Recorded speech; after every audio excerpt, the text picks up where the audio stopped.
Nagkatensyon sa Kingdom of Jesus Christ compound sa Davao City matapos ipasok ng mga pulis ang isang asul na kahon doon kaninang madaling araw.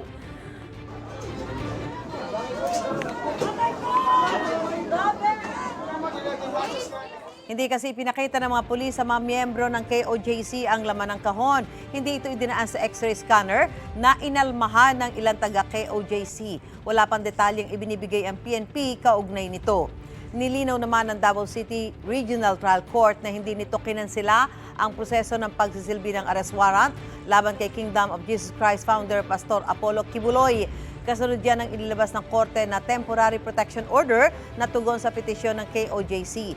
Sa inilabas ng supplemental and clarification order ng Davao City RTC, binigyan diin nila ang anilay urgency na pangalagaan ang mga karapatan at seguridad ng petitioners, pero hindi raw ibig sabihin na pinawalang bisa nila ang arrest warrant. Muli namang dumulog ang kampo ng KOJC sa korte para ipa-contempt sina DILG Secretary Benher Abalos, PNP Chief Romel Marbil at ilang pang opisyal dahil sa pananatili ng mga pulis sa compound. Giit naman ni Abalos magpapatuloy ang paghahanap ng mga pulis kay Kibuloy sa compound. Maghahain din sila ng motion for clarification kung valid ang inisyong kautusan ng Davao RTC. Ang essence lang dun is pinapakontempt ko po sila.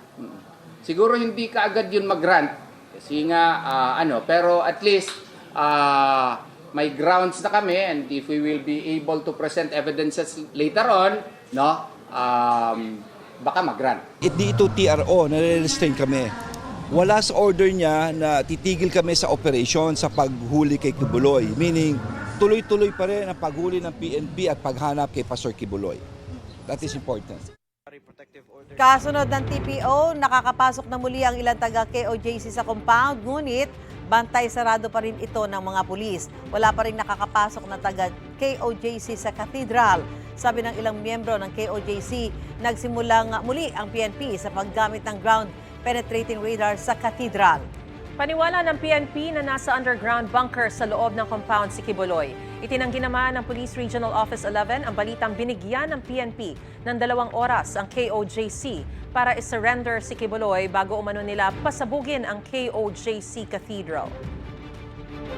Isa na namang kasinungalingan ang pinapalabas ng KOJC na bobobohin namin ang kanilang compound.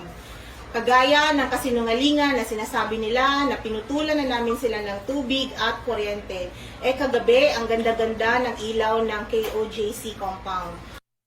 Mga kapuso, para una ka sa mga balita, mag-subscribe sa GMA Integrated News sa YouTube. Sa mga kapuso abroad, subaybayan niyo po kami sa GMA Pinoy TV at sa www.gmanews.tv.